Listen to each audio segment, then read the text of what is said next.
Trésor historique, architectural et culturel, patrimoine mondial de l'UNESCO. La mosquée cathédrale de Cordoue a attiré 1,5 million de visiteurs en 2014. Héritage de la domination musulmane sur la péninsule ibérique, elle symbolise aussi le dialogue entre les religions. Mais au guichet comme à l'entrée de l'édifice, le mot mosquée a disparu.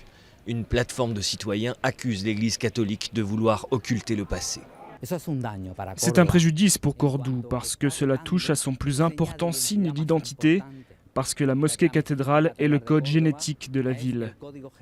C'est son axe culturel essentiel et bien sûr d'un point de vue économique, c'est la principale entreprise touristique de la ville. Édifiée sur les ruines d'une basilique entre le 8e et le 10e siècle, la mosquée est devenue cathédrale au Moyen-Âge après la reconquête de Cordoue. De tout temps, elle est restée dans un vide juridique, ni bien public ni bien privé. Mais après une réforme de la loi immobilière, l'Église a pu l'enregistrer à son nom au cadastre en 2006. Pour l'archevêché, il s'agissait juste d'officialiser une évidence. Nous n'avons pas fait, nous, les chrétiens, les catholiques, ce qu'ont fait les musulmans avec la basilique Visigoth, qu'ils ont complètement démolie. Nous avons non seulement respecté, mais entretenu et conservé le site. Tout visiteur peut parfaitement voir l'empreinte musulmane dans ce lieu, mais aujourd'hui, c'est une cathédrale. Une cathédrale, personne ne le conteste. Pas même les musulmans de Cordoue, délibérément restés en dehors de la polémique sur la propriété du site.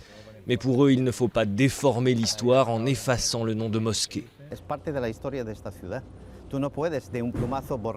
C'est une partie de l'histoire de la ville. Tu ne peux pas d'un coup de plume effacer 700 ans ou 600 ans d'histoire et minimiser toute cette œuvre en parlant d'intervention musulmane parce qu'il y a eu auparavant. Et c'est une vérité historique, la basilique de Saint-Vincent. En mars 2016, la déclaration de la mosquée cathédrale comme bien de l'Église sera définitive. La plateforme citoyenne veut tout faire pour la réintégrer dans le domaine public et a interpellé le gouvernement régional d'Andalousie. Une pétition en ligne a déjà recueilli près de 400 000 signatures.